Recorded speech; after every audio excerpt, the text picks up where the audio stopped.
Người nổi tiếng TV 24 giờ là kênh cung cấp thông tin về các nghệ sĩ, ca sĩ, diễn viên nổi tiếng của Việt Nam và thế giới.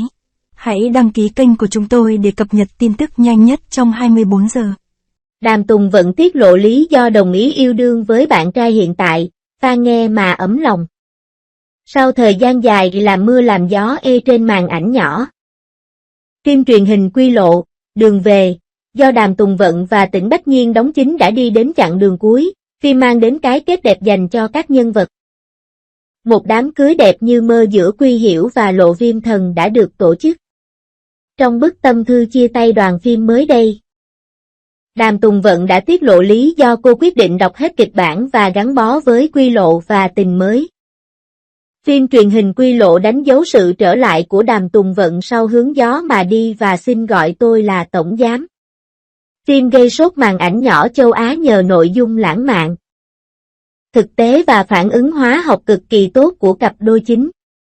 Tuy nhiên, phim không đạt thành tích tốt như kỳ vọng, chỉ mở điểm đao bần với 6.0 cùng 12. Quy Lộ là tác phẩm đặc biệt trong sự nghiệp của cô. Vừa qua, nữ diễn viên đã chia sẻ tâm thư dài lên trang cá nhân Weibo để tạm biệt phim cùng các nhân vật mình yêu mến. Trong bức thư đó, chia sẻ về cơ duyên đọc kịch bản và nhận vai của Đàm Tùng Vận gây chú ý. Theo cô, chỉ với vỏn vẹn 4 chữ, còn yêu anh không trong tập 5, cô đã bị thu hút, đồng thời quyết định đọc hết kịch bản phim. Bên cạnh đó, cô cũng tiết lộ cảm xúc đặc biệt mà mình đặt vào nhân vật Quy Hiểu, cũng như tình yêu mà cô dành cho Lộ Viêm Thần, tất cả đều rất chân thật. Chia sẻ của Đàm Tùng Vận càng khiến khán giả khâm phục cái tâm mà cô dành cho nghiệp diễn. Đồng thời, khán giả dành lời khen cho màn thể hiện ấn tượng của cô trong dự án này và đặt kỳ vọng vào các vai diễn mới của nữ diễn viên. Vào thời điểm phim lên sóng, Đàm Tùng Vận và bạn nhưng chưa ai lên tiếng xác nhận, cặp đôi được mong chờ sẽ có dịp tái hợp trong một tựa phim cổ trang. Được biết, Đàm Tùng Vận chưa đưa ra quyết định nhập đoàn phim mới sau thành công của Quy Lộ. Các mọc phim có thể theo dõi dự án trên nền tảng Mangot hoặc Iki. 02. Phim mới của Đàm Tùng Vận kém nhiệt từng được kỳ vọng là bom tấn cổ trang dịp cuối năm 2024, nhưng Thục Cẩm Nhân Gia do Đàm Tùng Vận đóng chính gây thất vọng lớn, chỉ nhận về 6.0 điểm đao bần. Bộ phim truyền hình cổ trang Hoa ngữ Thục Cẩm Nhân Gia, với sự tham gia của dàn diễn viên, Đàm Tùng Vận, Trịnh Nghiệp Thành, Kinh Siêu, Trương Hạo Duy, Trần Tiểu Vân, Vương Nghệ Nặc, đã lên sóng được nửa chặng đường.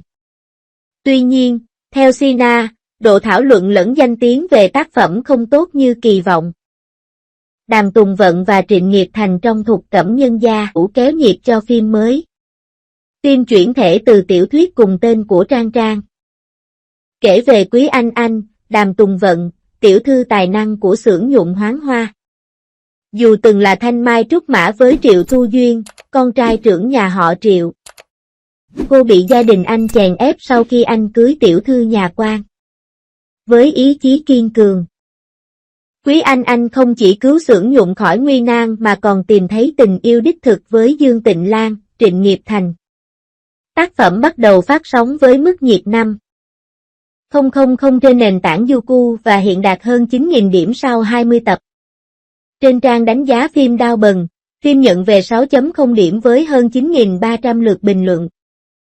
Đa phần khán giả nhận xét phim mới của Đàm Tùng Vận có cốt truyện ban đầu chưa đủ hấp dẫn, nhiều tình tiết rập khuôn, thậm chí có sự trùng lặp so với các tác phẩm trước, kém duyên. Chỉ cần xem vài tập đầu, khán giả dễ dàng đoán được những tình tiết tiếp theo của bộ phim. Bên cạnh đó, việc đưa những chi tiết hài hước vào phim cũng chưa mượt mà, khiến khán giả cảm giác khó chịu.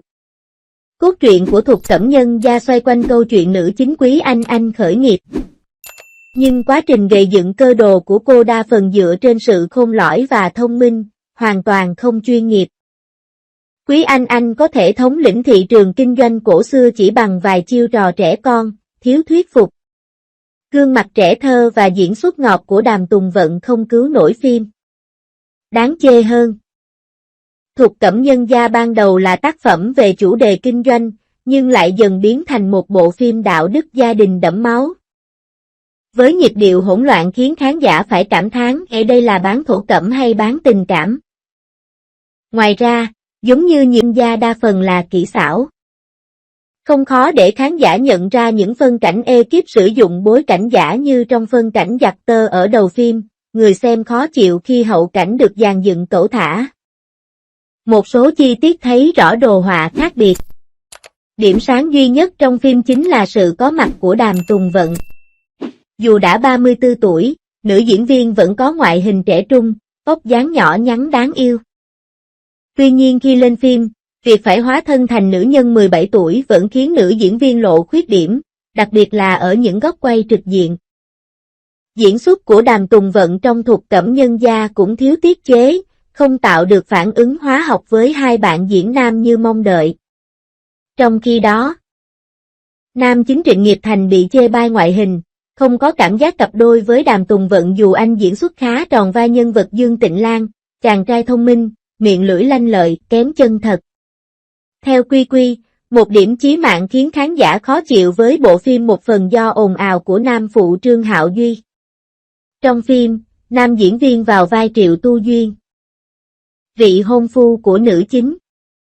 Nhưng do bê bối, đoàn phim đã dùng công nghệ AI đổi mặt Trương Hạo Duy thành Triệu Hoa Vi khiến gương mặt nhân vật đơ cứng, không cảm